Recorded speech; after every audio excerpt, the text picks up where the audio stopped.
Praise the lord. దేవుని సాటిలేని నామమునకు మహిమ కలుగును గాక. ప్రియులారా, ఈ హోప్ ఫర్ టుడే వాక్య సందేశంలోనికి మీకు స్వాగతము. కొలస్సీ పత్రిక 2వ అధ్యాయము 9వ వచనంలో ఈ విధంగా రాయబడి ఉంది. కొలస్సీ పత్రిక 2వ అధ్యాయము 9వ వచనము, ఎలయనగా దేవత్వం యొక్క సర్వ పరిపూర్ణత శరీరముగా క్రీస్తునందు నివసించుచున్నది. దేవత్వం యొక్క సర్వ పరిపూర్ణత శరీరముగా క్రీస్తునందు నివసించుచున్నది. బబులోను రాజు నెబుకద్నెజర్కి ఒక కల వచ్చింది. ఆ కల ఆయన మర్చిపోయాడు. తన రాజ్యంలో ఉన్న జ్ఞానులను, శకునగాండ్రను, గారడీ విద్య కలిగిన వారిని అందరినీ కూడా పిలిచి, నేను ఒక కలకని ఆ కళను మర్చిపోయాను, నాకు ఆ కళ తెలియచేయాలి, ఆ కళ భావము కూడా తెలియచేయాలి, లేనిచో మిమ్మల్ని అందరినీ కూడా నాశనం చేస్తాను అని చెప్పినప్పుడు వాళ్ళందరూ కలిసి ఆ రాజుతో ఒక మాట అంటారు, ఇది కేవలము దేవుడు మాత్రమే చేయగలడు, దేవుడు మనుష్యుల మధ్య నివసించాడు, శరీరుల మధ్య నివసించాడు అని వారు చెప్తారు. అయితే దేవుని వాక్యం సెలవిస్తూ ఉంది, క్రీస్తు దేవత్వం యొక్క సర్వ పరిపూర్ణత కలిగి ఆయన మన మధ్యలో నివసించాడు.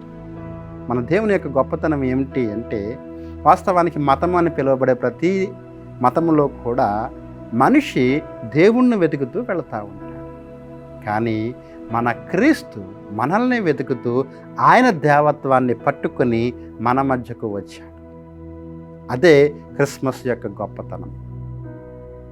ఎందుకోసం అన్నట్లయితే, మనిషి దేవుడు నిత్యము కూడా మనిషి యొక్క హృదయంలో నివసించాలి అని కోరుతూ ఉన్నాడు. ఆది నుండి కూడా దేవుని యొక్క ఉద్దేశము మన మధ్యలో నివసించటమే. దాని కొరకు ఆయన ప్రత్యక్ష గుడారం కట్టమని చెప్పారు. తర్వాత దేవాలయము. కానీ నిజమైన దేవాలయము, దేవునికి ఇష్టమైన దేవాలయము ఎవరు అంటే మనమే. ఆ విషయాన్ని తెలియచేయటం కోసం ఒక మానవ శరీరంలో దైవము లేదా దైవత్వము ఏ విధంగా జీవిస్తుందో ఒక పరిపూర్ణమైన మాదిరిగా ఉండుట కొరకు క్రీస్తు ఈ లోకానికి వచ్చాడు. కాబట్టి మనము ఆ దైవత్వాన్ని, దేవుని లక్షణాలను పొందుకుంటూ ఉన్నాం. ఇదే క్రిస్మస్లో ఉన్న ఒక చక్కని పరమార్థము. కాబట్టి ఇటువంటి దైవ లక్షణాలు కలిగిన వారంగా మనం ఈ లోకంలో జీవించాలి. అదేవిధంగా అనేక మందికి ఈ యొక్క క్రిస్మస్ యొక్క పరమార్థాన్ని తెలియజేసే వారంగా ఉండాలి. అట్టి కృప దేవుడు మనకు దయచేయనుగాక. ఆమెన్. ప్రార్థన.